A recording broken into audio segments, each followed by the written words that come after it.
ദാ ഇതുപോലെ പാകത്തിന് കുറുകിയ നല്ല നാടൻ സാമ്പാർ എല്ലാവരുടെയും ഫേവറേറ്റ് അല്ലേ. അപ്പോൾ ഇതുപോലെ സാമ്പാർ ഉണ്ടാക്കാനായിട്ട് നമുക്ക് കടയിൽ നിന്ന് വാങ്ങിക്കുന്ന സാമ്പാർ പൗഡറിൻ്റെ ഒന്നും ആവശ്യമില്ല. വീട്ടിൽ തന്നെ നല്ല പ്യുവർ ആൻഡ് ഹെൽത്തി ആയിട്ടുള്ള ഒരു പ്രിസർവേറ്റീവ്സും ചേർക്കാത്ത അടിപൊളി സാമ്പാർ പൗഡർ ഉണ്ടാക്കാം. ഇനി നമ്മുടെ ഈ നാടൻ സാമ്പാർ പൗഡർ വെച്ചിട്ട് ഒരു വെണ്ടയ്ക്ക, കേരള സ്റ്റൈൽ വെണ്ടയ്ക്ക സാമ്പാറുമാണ് നമ്മളിന്ന് ചെയ്യാൻ പോകുന്നത്. അപ്പോൾ സാമ്പാർ പൗഡർ ഉണ്ടാക്കാനുള്ള സാധനങ്ങളെല്ലാം ഞാൻ അളന്ന് റെഡിയാക്കി വെച്ചിട്ടുണ്ട്. ഇതിനകത്ത് ടേബിൾ സ്പൂണും ടീസ്പൂണും അളവുണ്ട് കേട്ടോ. ടേബിൾ സ്പൂൺ എന്ന് വെച്ചാൽ വലിയ സ്പൂണ്, ടീസ്പൂൺ എന്ന് വെച്ചാൽ ചെറിയ സ്പൂണ്. അപ്പോൾ ഇതിൻ്റെ അളവൊക്കെ താഴെ ഡിസ്ക്രിപ്ഷനിലുണ്ട്. പിന്നെ നമ്മൾ വറുത്തെടുക്കുന്ന സമയത്ത് ഓരോന്നായിട്ട് പറയാം. അപ്പോൾ ഒരു പാൻ വെച്ചിട്ട് ഞാനൊരു 15 വറ്റൽമുളക് ഇട്ട് ഒന്ന് മൂപ്പിച്ചെടുക്കാൻ പോവാണേ. മുളക് ഒരു 25 എണ്ണം വരെയൊക്കെ എടുക്കാം കേട്ടോ. അത്യാവശ്യം കുറച്ച് എരിവുണ്ടാവും. അപ്പോൾ ഇതിപ്പോൾ കാശ്മീരി മുളകല്ല, കാശ്മീരി മുളകാണെങ്കിൽ അധികം എരിവ് വരത്തില്ല. അപ്പോൾ അതുകൊണ്ടാണ് ഞാൻ കുറച്ച് എടുത്തിരിക്കുന്നത്. പിന്നെ സാമ്പാർ ഉണ്ടാക്കുന്ന സമയത്ത് ഞാൻ അതിനകത്ത് എക്സ്ട്രാ മുളക് കൂടി ചേർക്കും. അപ്പോൾ നിങ്ങൾക്ക് വേണമെങ്കിൽ ഒരു 20-25 വറ്റൽമുളകൊക്കെ വേണമെങ്കിലും എടുക്കാം.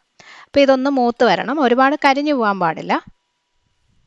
പിന്നെ മുളക് പാകത്തിന് മൂത്തിട്ടുണ്ട്. ഇത് കാണുമ്പോൾ അറിയാമല്ലോ, അതിൻ്റെ ഒരു നല്ല റെഡ് കളർ മാറിയിട്ട് ചെറിയൊരു ബ്രൗൺ കളർ പോലെ ഒന്ന് മൂത്ത് വന്നു. ഈ പാകം ആകുമ്പോഴേക്കും നമുക്ക് അടുത്തത് 6 ടേബിൾ സ്പൂൺ പച്ചമല്ലി. ഇത് എല്ലാം ഓരോന്നോരോന്നായിട്ട് തന്നെ ചേർത്ത് മൂപ്പിച്ചെടുക്കണം കേട്ടോ, ഒരുമിച്ച് ചെയ്യരുത്. മല്ലി മൂത്ത് കഴിയുമ്പോൾ നല്ലൊരു മണവും വരും, അത് ചെറുതായിട്ട് ഇങ്ങനെ പൊട്ടാൻ തുടങ്ങും. ആ സമയമാകുമ്പോഴേക്കും മാറ്റാം. അടുത്തതിനി പരിപ്പുകൾ ചേർക്കാം. പരിപ്പുകളെല്ലാം ഒരുമിച്ച് ഇട്ടാൽ മതി. 2 ടേബിൾ സ്പൂൺ തോരൻ പരിപ്പ്, 2 ടേബിൾ സ്പൂൺ കടലപ്പരിപ്പ്, 2 ടേബിൾ സ്പൂൺ ഉഴുന്ന്, ഇത്രയും കൂടി ചേർത്ത് നന്നായിട്ട് മൂത്ത് ചെറിയൊരു ബ്രൗൺ കളർ പോലെ വരണം. മൂത്ത് കഴിയുമ്പോൾ നല്ലൊരു മണവും വരും. ഓക്കെ, ഈ ഒരു പരുവാകുമ്പോൾ മാറ്റാം. ഇനി പറയുന്ന എല്ലാം ടീസ്പൂൺ അളവാണ്. 1 ടീസ്പൂൺ കുരുമുളക് ചേർത്ത് അത് ഒന്ന് മൂത്ത് തുടങ്ങുന്ന സമയത്ത് 1 ടീസ്പൂൺ ചെറിയ ജീരകം, നമ്മൾ തോരനൊക്കെ ചേർക്കുന്ന ജീരകവും അതിൻ്റെ കൂടെ തന്നെ 1 ടീസ്പൂൺ ഉലുവയും കൂടി ഇട്ടിട്ട് ഇത് മൂന്നും നല്ലപോലെ ഒന്ന് മൂത്ത് വരണം. ജീരകവും ഉലുവയൊക്കെ പെട്ടെന്ന് മൂത്ത് കിട്ടും. കുരുമുളക് ഏകദേശം ഒരു പകുതി മൂപ്പ് ആവുമ്പോഴാണ് ജീരകവും ഉലുവയും ഇട്ടത്. അപ്പം അതും ഒന്ന് ഒരു ഏകദേശം റെഡി ആവുന്ന സമയത്ത് 1 ടീസ്പൂൺ കടുക് കൂടെ ഇട്ടിട്ട് ഒന്ന് ഫ്രൈ ചെയ്തെടുക്കുക. കടുക് പെട്ടെന്ന് മൂത്ത് പൊട്ടാൻ തുടങ്ങും, ചൂടായി പൊട്ടാൻ തുടങ്ങും, അതാണ് അതിൻ്റെ പരുവം. അപ്പോൾ ഇതായിട്ടുണ്ട്. ഇതെല്ലാം നമുക്ക് പാത്രത്തിലോട്ട് മാറ്റാം. ഇനി ചേർക്കാൻ പോകുന്നത് 2 ടേബിൾ സ്പൂൺ അരി. നമ്മൾ ചോറ് വെക്കുന്ന അരിയാണ് കേട്ടോ, ഏതായാലും കുഴപ്പമില്ല. മട്ട റൈസോ വെള്ള അരിയോ ഏത് വേണേലും എടുക്കാം. അതും കൂടെ നല്ലപോലെ ഒന്ന് മൂത്ത് ബ്രൗൺ ആയിട്ട് വരണം. ഇത് കാണുമ്പോൾ ഒരുപാട് ഇൻഗ്രീഡിയൻസ് ഉണ്ട്, ഒത്തിരി സമയം എടുക്കുമെന്ന് തോന്നും. പക്ഷേ ശരിക്കും ഒരു 10-15 മിനിറ്റിൻ്റെ കാര്യമുള്ളൂ കേട്ടോ. നമുക്കൊരു 2 മാസത്തേക്കൊക്കെ ഉപയോഗിക്കാനുള്ള സാമ്പാർ പൗഡർ ഉണ്ടാക്കാൻ പറ്റും. അപ്പം അരി ഇതുപോലെ മൂത്ത് വന്നു കഴിയുമ്പോൾ മാറ്റിയിട്ട് കുറച്ച് കറിവേപ്പില, ഒരു 4-5 തണ്ട് കറിവേപ്പില ഇട്ട് അത് നല്ലപോലെ ക്രിസ്പി ആയിട്ട് ഇതുപോലെ ആയിട്ട് വരണം, ഡ്രൈ ആയിട്ട് വരണം. ഇനി ലാസ്റ്റ് ചേർക്കാൻ പോകുന്നത് കായം. ഇതുപോലെ ഒരു കഷ്ണം കായമാണ് ഞാൻ എടുത്തിരിക്കുന്നത്. അതിനെ ചെറിയ കഷ്ണങ്ങളായിട്ടൊന്ന് മുറിച്ചിട്ടിട്ട് ഒന്ന് ഫ്രൈ ചെയ്തെടുക്കുക. അത് നല്ലപോലെ ഒന്ന് നല്ല വെള്ള കളറിലൊന്ന് വീർത്തൊക്കെ വരും, ക്രിസ്പി ആയിട്ട് വരും. കട്ടിക്കായം ചേർക്കുന്നതാണ് എപ്പോഴും സാമ്പാറിന് നല്ലത് കേട്ടോ, പൊടി ഉണ്ടാക്കുമ്പോൾ. പിന്നെ കായത്തിൻ്റെ അളവ് നിങ്ങൾക്ക് കൂടുതൽ വേണമെങ്കിൽ ചേർക്കാം കേട്ടോ. ഞാൻ ഇത്രയാണ് സാധാരണ ചേർക്കുന്നത്. എന്നിട്ട് സാമ്പാർ ഉണ്ടാക്കുന്ന സമയത്ത് അതിനകത്ത് കുറച്ചും കൂടി ടേസ്റ്റ് വേണമെന്ന് തോന്നുകയാണെങ്കിൽ ആവശ്യത്തിന് പൊടി ഇട്ട് കൊടുക്കും. അങ്ങനെയാണ് ചെയ്യാറുള്ളത്. അപ്പോൾ ഇത് നല്ല ക്രിസ്പി ആയിട്ട് ആ ഉള്ളിലിങ്ങനെ കായം അറിയാമല്ലോ, കുറച്ച് സോഫ്റ്റായിട്ട് ഇരിക്കും അകത്തൊക്കെ. അപ്പോൾ അതൊക്കെ മാറി നല്ല ക്രിസ്പി ആയിട്ട് വരണം, എന്നാലേ ബാക്കി സാധനങ്ങളുടെ കൂടെ ഇത് പൊടിഞ്ഞു കിട്ടത്തുള്ളൂ. അപ്പോൾ ഇത് നമുക്ക് മാറ്റാം. ഇത്രയേ ഉള്ളൂ, എല്ലാം നമ്മൾ ഫ്രൈ ചെയ്തെടുത്തു. ഇനി ഇത് ചെറിയ ചൂടോടുകൂടി തന്നെ നമുക്ക് പൊടിച്ചെടുക്കാം. ഇത് മിക്സിയുടെ ചെറിയ ജാറിലിട്ടിട്ട് 2-3 പ്രാവശ്യമായിട്ട് ഇട്ട് നന്നായിട്ട് പൊടിച്ചെടുക്കണം. അപ്പോൾ എല്ലാം കൂടി ഒന്ന് മിക്സ് ചെയ്തിട്ട് കുറച്ചായിട്ട് ഇടാം. ആദ്യത്തെ ബാച്ചിൽ ഞാൻ മഞ്ഞൾപ്പൊടി ഇടാൻ മറന്നുപോയി, അത് കുഴപ്പമില്ല. ഞാനത് 2 പ്രാവശ്യമായിട്ടാണ് പൊടിച്ചേട്ടോ. അപ്പോൾ രണ്ടാമത്തതിൽ ഞാൻ 1 ടീസ്പൂൺ മഞ്ഞൾപ്പൊടി ഇട്ടിട്ടുണ്ട്. ഓക്കെ, അപ്പോൾ എല്ലാം കൂടി പിന്നെ നമ്മൾ പൊടി മിക്സ് ചെയ്യും, അപ്പോൾ കുഴപ്പമില്ല. അപ്പോൾ ഇത്രയും നമ്മൾ വറുത്തെടുത്ത ആ സാധനങ്ങൾക്ക് 1 ടീസ്പൂൺ മഞ്ഞൾപ്പൊടിയും കൂടി ചേർക്കണം. എല്ലാം കൂടി നന്നായിട്ട് മിക്സ് ചെയ്യുക. നമ്മൾ 2 ബാച്ചായിട്ട് പൊടിച്ച പൊടി കേട്ടോ, നല്ലപോലെ ഒരു സ്പൂൺ വെച്ചിട്ട് ഇങ്ങനെ ഒന്ന് മിക്സ് ചെയ്തെടുക്കുക. എന്നിട്ടൊരു 5 മിനിറ്റ് ഇതുപോലെ ഒരു പാത്രത്തിൽ, നല്ല ഡ്രൈ ആയിട്ടുള്ളൊരു പാത്രത്തിൽ ഇങ്ങനെ ഒന്ന് നിരത്തി വെച്ച് കൊടുക്കണം. പൊടിച്ച് കഴിയുമ്പോൾ അതിന് ചെറിയൊരു ചൂടുണ്ടാവും. അത് മാറിയതിന് ശേഷം ഇതുപോലെ ഒരു കുപ്പിയിലിട്ട് സൂക്ഷിക്കാം.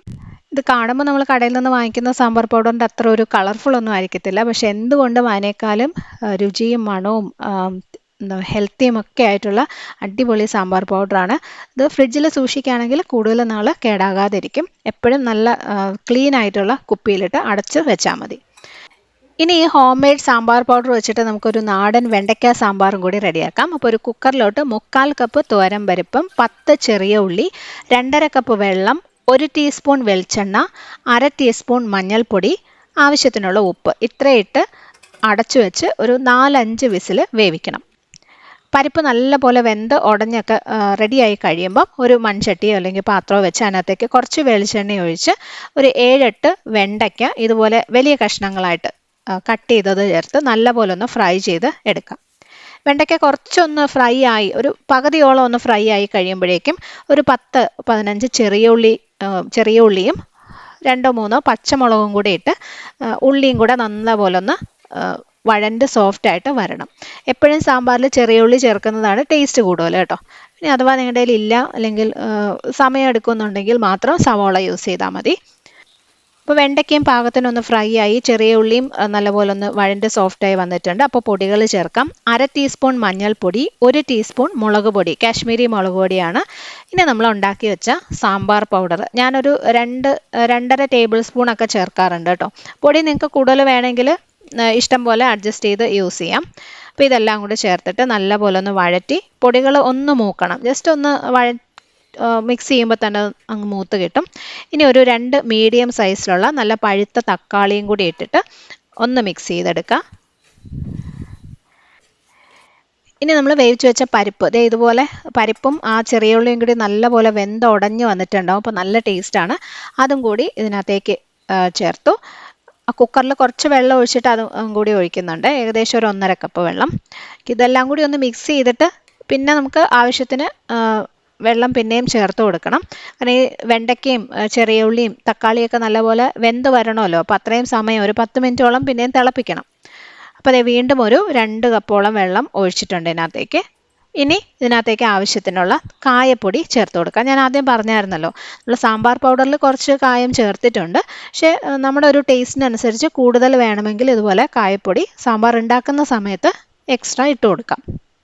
അപ്പോൾ ഞാൻ ഏകദേശം ഒരു 1/2 ടീസ്പൂണോളം പിന്നെയും ചേർത്തിട്ടുണ്ട്. അതൊക്കെ നിങ്ങൾക്ക് അഡ്ജസ്റ്റ് ചെയ്യാം കേട്ടോ. ടേസ്റ്റ് ചെയ്ത് നോക്കിയാൽ മതി. ഇനി ആവശ്യത്തിനുള്ള ഉപ്പും കൂടി ഇട്ടിട്ട് മൂടി വെച്ച് ഇതൊക്കെ ഒന്ന് വെന്ത് വരുന്നവരെ കുക്ക് ചെയ്യണം. ഇതിനകത്ത് ഇപ്പോൾ പുളി ചേർത്തിട്ടില്ല കേട്ടോ. വാളംപുളി പിഴിഞ്ഞൊഴിച്ചിട്ടില്ല. ഈ വെണ്ടയ്ക്കയും ചെറിയ ഉള്ളിയൊക്കെ ഏകദേശം ഒരു 1/4 വേവൊക്കെ ആയതിന് ശേഷം പിന്നെ പുളി ഒഴിച്ചാൽ മതി. അപ്പോൾ കുറച്ച് കറിവേപ്പിലയും കൂടി ഇട്ടിട്ട് മൂടി വെച്ച് ഒരു 10 മിനിറ്റ് ഒക്കെ കഴിയുമ്പോഴേക്കും ഇതുപോലെ പാകത്തിനൊന്ന് കുറുകി വെണ്ടയ്ക്കയൊക്കെ ഏകദേശം ഒന്ന് റെഡി ആയിട്ടുണ്ട്, വെന്തിട്ടുണ്ട്. ഈ സമയത്ത് നമുക്ക് വാളംപുളി പിഴിഞ്ഞത് ഒഴിച്ചു കൊടുക്കാം. ഞാനൊരു നെല്ലിക്കയുടെ വലുപ്പത്തിനുള്ള വാളംപുളി ഒരു 1/4 കപ്പ് വെള്ളത്തിലൊന്ന് ഇട്ട് വെച്ച് പിഴിഞ്ഞെടുത്തതാണ് കേട്ടോ. പുളിയുടെ അളവും നിങ്ങൾക്ക് അഡ്ജസ്റ്റ് ചെയ്യാം. ടേസ്റ്റ് ചെയ്ത് നോക്കിയിട്ട് കൂടുതൽ വേണമെങ്കിൽ ചേർക്കാം. ഇനി ഒരു 5 മിനിറ്റും കൂടി ചെറിയ തീയിൽ ഒന്ന് മൂടി വെച്ച് തിളപ്പിച്ചെടുക്കുമ്പോഴേക്കും നമ്മുടെ സാമ്പാർ റെഡി ആയിട്ടുണ്ട്. പാകത്തിന് കുറുകി വന്നിട്ടുണ്ട് കേട്ടോ. അതുണ്ടാക്കി വെച്ചൊരു 10 മിനിറ്റ് ഒക്കെ കഴിയുമ്പോഴേക്കും കുറച്ചും കൂടി ഒന്ന് കുറുകി കിട്ടും. അതാണ് കറക്റ്റ് പരുവം. അപ്പോൾ നമുക്കത് സ്റ്റൗ ഓഫ് ചെയ്ത് അങ്ങോട്ട് മാറ്റി വയ്ക്കാം. ഇനി ഇതിനകത്ത് താളിച്ച് ചേർക്കണം.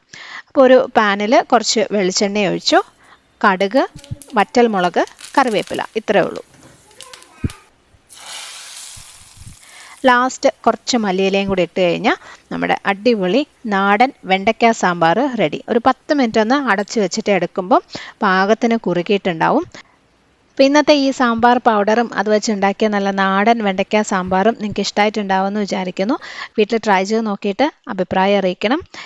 ഇഷ്ടമായെങ്കിൽ ഫ്രണ്ട്സുമായിട്ടും ഫാമിലിയായിട്ടൊക്കെ ഷെയർ ചെയ്യാൻ മറക്കരുത്. അടുത്തൊരു നല്ല റെസിപ്പിയായിട്ട് വീണ്ടും കാണാം. Bye friends. Thank you for watching.